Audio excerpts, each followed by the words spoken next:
আপনাদের সবাইকে সুপ্রভাত। আজকের এই ভিডিওতে আমি আজকে সকাল অবধি আমার ভিডিও কমেন্টসগুলো চেক করে যতগুলো গুরুত্বপূর্ণ প্রশ্ন পেয়েছি সেগুলোর আলোচনা করব। সেই সাথে আরও কিছু ইনফরমেটিভ আলোচনা থাকছে যা এসআইআর এর ক্ষেত্রে আপনার জানা অত্যন্ত জরুরি। ভিডিওর শেষে একদম থাকছে যে কোন জিনিসটা আপনি জানবেন যে ফাইনাল তালিকায় আপনার নাম কী কারণে থাকতে পারে বা না থাকতে পারে, সেটা আমি নোটিশটা দেখিয়ে আপনাদের আলোচনা করব। তার আগে একটা জিনিস আপনাদের কাছে আমি জানিয়ে রাখতে চাই, আপনাদের কমেন্টসগুলোর যখন আমি উত্তর দিয়ে থাকি সেগুলো ফিঙ্গার টাইপিংয়ে পসিবল নয় এত কমেন্টসের উত্তর দেওয়া, তাই আমি ভয়েস টাইপিং করে থাকি। এই ভয়েস টাইপিং হেতু আমি পরবর্তীতে চেক করে দেখেছি আমার অনেক জায়গায় মিসস্পেলিং বা বানানগুলো ভুল হয়। এই ভুলটাকে আপনারা ক্ষমা সুন্দর দৃষ্টিতে দেখবেন এবং যদি পারেন তাহলে বুঝতে না পারলে আবার জিজ্ঞেস করবেন, আমি সচেষ্ট থাকব আবার সেই কমেন্টার রিপ্লাই দেওয়ার। এবং যদি বুঝে যান একটু আধটু বানান ভুলের ক্ষেত্রে, সেক্ষেত্রে খুবই ভালো হয় ভয়েস টাইপিং করে উত্তর দিতে হয়, এছাড়া অন্য কোনো উপায় নেই। প্রথম প্রশ্নটি যিনি করেছেন উনি জানতে চাইছেন যে উনি উনার পুরনো বাড়ি থেকে 250 কিলোমিটার দূরে থাকে, পুরনো বাড়িতে ওনার আত্মীয় স্বজন এবং ভাই বোনেরা থাকে। ওনাদের নোটিশ এসেছে এবং হিয়ারিং ডেটটা একই হতে পারে, সময়টাও হয়তো একই। তাহলে কি করে একই সময়ে একই হিয়ারিং ডেটে অরিজিনাল ডকুমেন্টসগুলো পিতা অথবা মাতার যাকে প্রজেনি দেখিয়েছে সবাই, সেই অরিজিনাল ডকুমেন্টসগুলো তো উভয়েরই লাগবে। তাহলে একই সময়ে বা একই তারিখে 250 কিলোমিটার ডিস্টেন্স কভার করে এই ডকুমেন্টসগুলো নিয়ে উপস্থিত হওয়া পসিবল নয়। এক্ষেত্রে করণীয় কি জানতে চেয়েছে। এই সমস্যার সমাধান হলো আপনি উভয়ের ক্ষেত্রে যে নোটিশগুলো এসেছে সেগুলো জেরক্স করে এক্সচেঞ্জ করে নিন। জেরক্স কপি উনাদেরটা আপনি রাখুন, আপনারটা উনাদেরকে দিন। দিয়ে আবেদন লিখুন যে কোনো এক পার্টি, আপনাদের ভাই বোনেদের মধ্যে যারা রয়েছেন তাদের মধ্যে যে কোনো এক পার্টি আবেদনপত্র লিখুন একটা ইআরওকে অ্যাড্রেস করে, যে একই ডেটে আমাদের হিয়ারিং রয়েছে, অতএব অরিজিনালগুলো নিয়ে উপস্থিত হওয়া পসিবল নয়। এ কারণে যে কোনো এক পার্টির হিয়ারিং ডেটটা চেঞ্জ করে দিতে বলুন। এবং এই যে হিয়ারিং নোটিশগুলো আপনারা জেরক্স করেছেন সেগুলো অ্যাটাচ করে দিন সেই আবেদনপত্রটার সাথে। হতে পারে যে ইআরও সাহেব আপনার ডেটটা চেঞ্জ করে দেবে কিংবা ওই দিনই আপনার হিয়ারিংটা করে নেবে। এবং দ্বিতীয় প্রসেসে আপনি যেটা করতে পারেন, একই ডেটে আপনারা যদি হিয়ারিং ডেটে উপস্থিত হন, এছাড়া অন্য যদি কোনো উপায় না থাকে, তাহলে ওই জেরক্স কপিগুলো যার ওনাদের সই তো থাকবেই সেখানে নিচে, সেটা দেখিয়ে বলবেন যে আমার ভাই বোনেদের এটা প্রমাণের ডকুমেন্টস আপনার কাছে অবশ্যই থাকবে, সেটা দেখিয়ে প্রমাণ করবেন আমার ভাই অথবা বোন এত কিমি ডিস্টেন্সে আজকে হিয়ারিং ডেট রয়েছে, অতএব ওনাদের কাছে আমার অরিজিনালগুলো রয়েছে, আমি অরিজিনাল দেখাতে পারছি না। তাহলে ইআরও সাহেব হয়তো আপনার ডকুমেন্টস জেরক্স হিসেবে অ্যাকসেপ্ট করে নেবে কিংবা আপনাকে বলবে নতুন ডেট দিয়ে যে আপনি অমুক ডেটে আবার অরিজিনালগুলো নিয়ে উপস্থিত হন। কিন্তু সবচাইতে ভালো হয় আপনি যদি আবেদনপত্রটা আগেই জমা করে থাকেন। সেই আবেদনপত্রটা যদি আপনারা চান তাহলে কমেন্ট করুন, আমি লিখে আপনাদের দেখিয়ে দেবো কিভাবে আবেদনপত্রটা লিখবেন।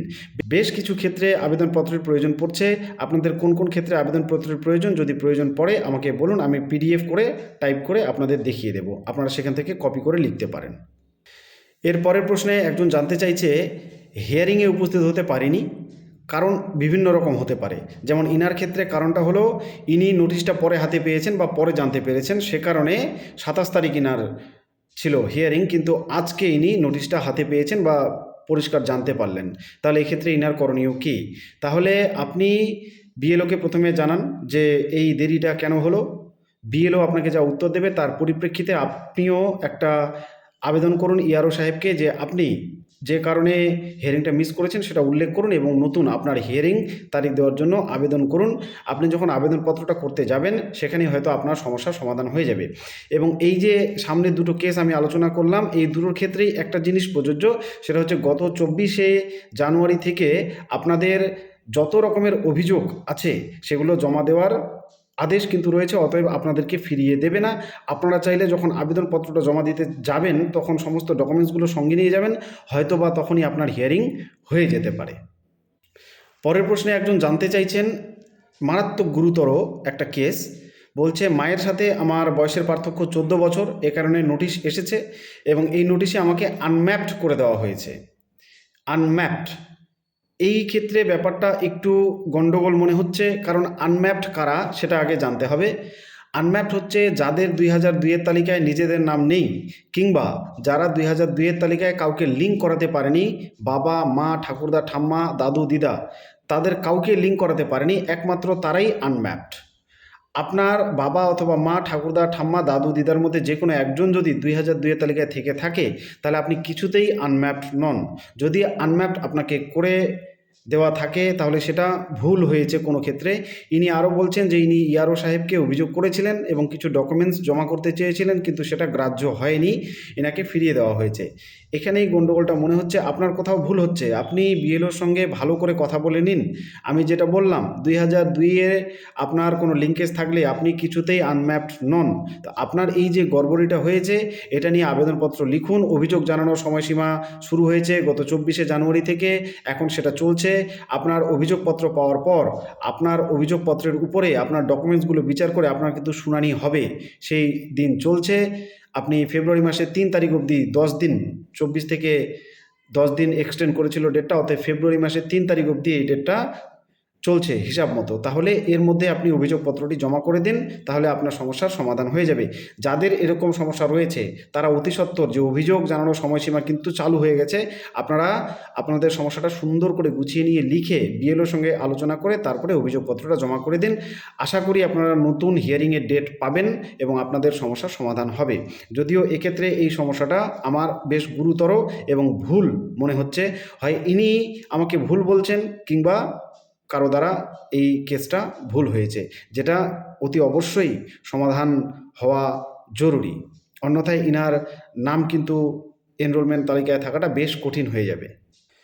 এরপরে জানতে চাইছে একজন, পিডিএফ তালিকা যে টাঙানো হবে এলাকায় এলাকায়, সেগুলো দেখে আমি কি ডকুমেন্টস নিয়ে হিয়ারিংয়ে চলে যাব, নাকি নোটিশের জন্য ওয়েট করব? শুধু পিডিএফটা দেখে কেউই হিয়ারিংয়ে উপস্থিত হবেন না। হিয়ারিংয়ে যাওয়ার শর্ত হচ্ছে আপনার সঙ্গে আপনার নোটিশটা রাখতে হবে। ভিডিওটা দেখবেন কীভাবে ডকুমেন্টস গুছাতে বলেছি, সেখানে বলাই আছে যে প্রথমে আপনার হিয়ারিং নোটিশটাকেই রাখতে হবে। অতএব আপনার হিয়ারিং নোটিশ আপনার হাতে থাকা জরুরি। হিয়ারিং নোটিশটা হাতে না নিয়ে কেউই হিয়ারিংয়ে ডকুমেন্টস নিয়ে উপস্থিত হবেন না। বিএলওর সঙ্গে কন্ট্যাক্ট করুন, তিনি জানেন আপনার হিয়ারিং নোটিশ কবে আপনাকে ডেলিভারি দেবে, সেই অনুযায়ী হিয়ারিং নোটিশটা কাছে নিয়ে তারপরেই যাবেন, তাহলেই সমস্যার সমাধান করে ফিরে আসতে পারবেন। অন্যথায় শুধু দৌড়াদৌড়িটা হবে বৃথা। এরপরে জানতে চাইছে একজন যে আন্ডারটেকিং লেটারের কথা আপনি বলছেন, সেটা বিএলও আমাদের কি এখনই দেবে? তো বিএলও চাইলে এখনই দিয়ে দিতে পারে। লজিক্যাল ডিসক্রিপেন্সি মিসম্যাচ এর কেসগুলোতে যেগুলো বিএলও মনে করবে যে আমার আন্ডারটেকিং দিয়ে এগুলো সমাধান হয়ে যাবে, তিনি সেই আন্ডারটেকিং লেটারটা দিয়ে দেবেন। অনেকে দিয়েও দিয়েছেন, এবং তিনি সেটা যদি এখানে আজকে আপনাকে বাড়িতে না দেন, তাহলে বিএলও আপনার হিয়ারিংয়ে অতি অবশ্যই উপস্থিত থাকবে। উনাকে ছাড়া আপনার হিয়ারিং সম্পন্ন হবে না। সেই হিয়ারিংয়ে উনার কাছেই সেই আন্ডারটেকিং লেটার অথবা অঙ্গীকারপত্রগুলো উপস্থিত থাকবে। যেখানে যার প্রয়োজন উনি সঙ্গে সঙ্গে সেগুলো লিখে ওখানে সই করে জমা করে দেবে। এটা সবার ক্ষেত্রেই বলছি। বিএলও বাড়িতে হয়তো কাজের চাপে আপনাকে এখন সময় দিতে পারছে না, কিন্তু হিয়ারিংয়ে আপনার উপস্থিত অবশ্যই থাকবে এবং অঙ্গীকারপত্রগুলো নিয়ে উপস্থিত থাকবে। আপনার প্রয়োজন হলে সেখানেই দিয়ে দেবে। এর পরের প্রশ্নতে একজন জানতে চাইছেন যে গত 15ই জানুয়ারি ইনার হিয়ারিং প্রক্রিয়া সম্পন্ন হয়েছে। এরপর ইনি অনলাইনে চেক করে হিয়ারিং নোটিশটা দেখতে পেয়েছিলেন, কিন্তু এখন আর পাচ্ছেন না। তার পরিবর্তে যে পপ আপ বক্সটা ভেসে উঠছে সেখানে লেখা থাকছে কন্ট্যাক্ট ইউর বিএলও ইআরও। তো ইনার এখন কি করণীয়? ইনি বেশ চিন্তায় আছেন এটা নিয়ে চিন্তার কিছু নেই। দেখুন, হিয়ারিং প্রসেসটা একটু বুঝুন। হিয়ারিং প্রসেসটা সবার ক্ষেত্রে বোঝা জরুরি। আপনি যে ডকুমেন্টসগুলো জমা করলেন নোটিশ পাওয়ার পরে, বিএলও আপনাকে নিয়ে হিয়ারিংটা করে দিল, সেই ডকুমেন্টসগুলো ওখানে জমা হলো। সেই ডকুমেন্টসগুলো এইআরও এবং ইআরও এনারা লগ ইন করে আপনার ডকুমেন্টসগুলোকে আপলোড করবে। ইআরও সাহেব আপলোড করবে, তারপরে ডিইও সাহেবের কাছে যাবে। ডিইও সাহেব যদি সেটাকে ওকে করে দেয়, তারপরে আপনার নোটিশটা ডিজলভ হয়ে যাবে, অর্থাৎ আপনার সমস্যার সমাধান হয়ে গেছে। অতএব এরকম যাদের নোটিশ এখন দেখাচ্ছে না কন্ট্যাক্ট ইআরও/বিএলও, তার মানে আপনি মোটামুটি নিশ্চিত থাকেন যে আপনার শুনানির প্রক্রিয়াটা সম্পূর্ণ হয়ে গেছে। এবং এই জিনিস সবার ক্ষেত্রেই প্রযোজ্য, সবাইকেই বলছি এই কথা। এরপরে একজন জানতে চেয়েছেন, পিডিএফ যে তালিকাটা প্রকাশ করার কথা সেটা কি অনলাইন চেক করা যাবে?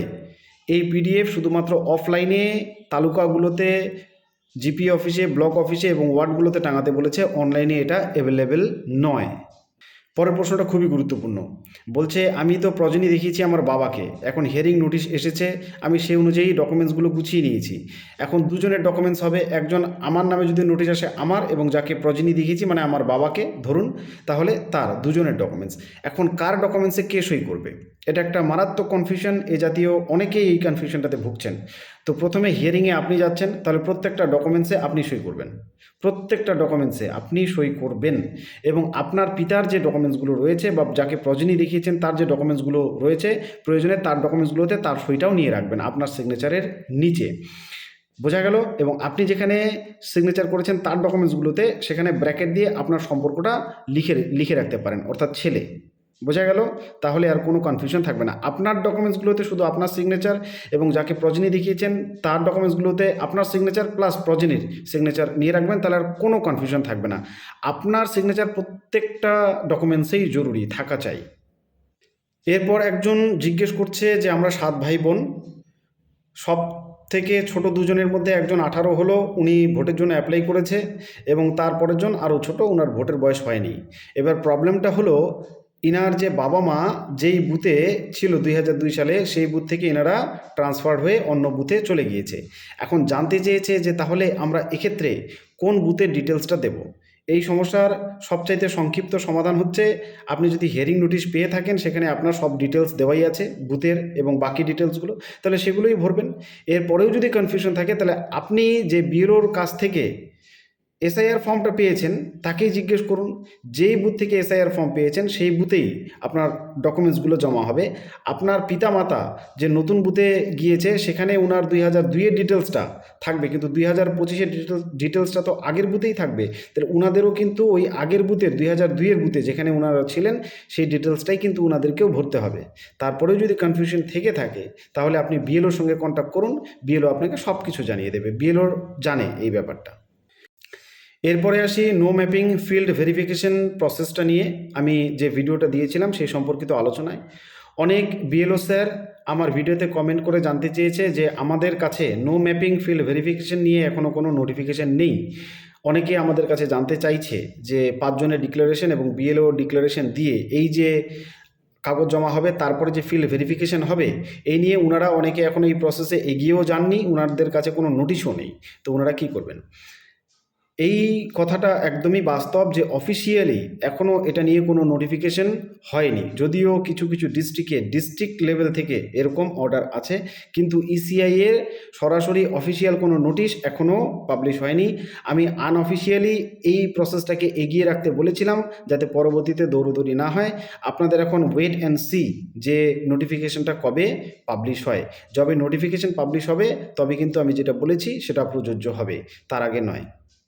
এর পরের প্রশ্নে একজন জানতে চেয়েছে যে উনি আগে অন্য ডিস্ট্রিক্টে ছিলেন, তারপর সেই ডিস্ট্রিক্ট থেকে অন্য ডিস্ট্রিক্টে মেদিনীপুরে ছিলেন মোস্ট প্রবাবলি, তারপর বর্তমানে পার্মানেন্টলি শিফট করেছেন।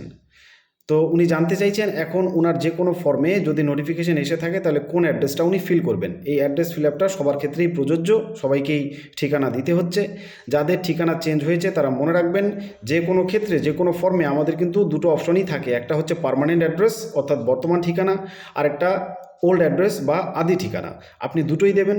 আপনার ফর্মে বা যেখানে লিখছেন ঠিকানা সেখানে যদি আদি ঠিকানা লেখার জায়গা না থাকে তাহলে নিচে যেখানে ফাঁকা জায়গা রয়েছে সেখানে ওল্ড অ্যাড্রেস বা আদি ঠিকানা লিখে আগেকার ঠিকানাটার ডিটেলসটা ভরে দেবেন, এটা গরজ করেই দেবেন, সেক্ষেত্রে আপনাকে খুঁজে পেতে সুবিধা হবে। এরপর আমি দীপক দত্ত এবং অজয় কাশ্যপ এই দুই দাদা অথবা ভাইকে অন্তর থেকে ধন্যবাদ দিতে চাই, কারণ ইনারা আমার আগের ভিডিওগুলোতে দেওয়া বার্তাগুলো রেখেছেন এবং আমার কমেন্ট বক্স পড়ে মানুষের সমস্যার সমাধান করে দিচ্ছেন। শুধু এই দুজনের নাম নিলাম, বাকি আরও অনেকেই রয়েছেন, কিন্তু সময় নষ্ট করতে চাইনি।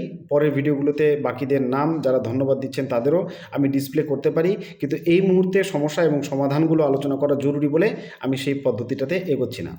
এরপরে আরও খুব গুরুত্বপূর্ণ একটা কথা আমি আপনাদের বলতে চাই।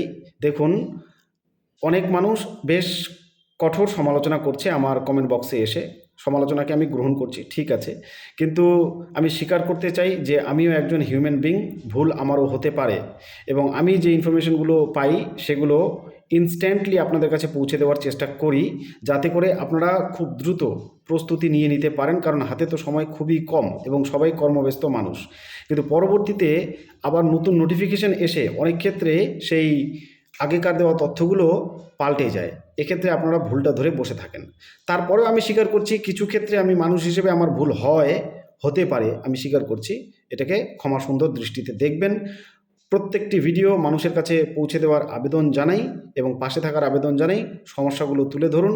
আবার হাত জোর করে অনুরোধ করছি, মানুষের পাশে দাঁড়ান, কমেন্ট বক্সটা পড়ুন এবং মানুষের সমস্যাগুলো সমাধান দেওয়ার চেষ্টা করুন।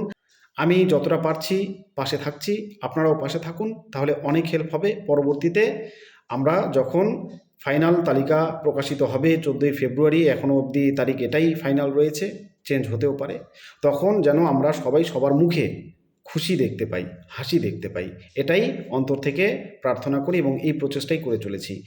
এর পরের ভিডিওটাতে আমি যে গুরুত্বপূর্ণ বিষয়গুলো তুলব, তার মধ্যে গুরুত্বপূর্ণ বিষয় হচ্ছে কোন জিনিসগুলো লক্ষ্য রাখলে বা আপনি যে এসআইআর ফর্ম ফিল আপ করেছেন সেই প্রক্রিয়া থেকে শুরু করে আপনার হিয়ারিং অবধি প্রক্রিয়ার কোন জিনিসগুলো মাথায় রাখলে আপনার 14 তারিখ ফাইনাল তালিকায় নাম থাকাটা একদম পাকাপোক্ত হবে, সেই প্রসেসটা নিয়ে আপনাদের কথা দিয়েছিলাম। নোটিশটা দেখিয়ে আপনাদেরকে আমি আলোচনা করব। সেটা এই ভিডিওতে আর পসিবল হলো না, পরবর্তী ভিডিওতে আমি মোটামুটি 2-3 ঘন্টার মধ্যে আপলোড করছি। পাশে থাকবেন। ভিডিওটি শেষ অবধি দেখার জন্য ধন্যবাদ।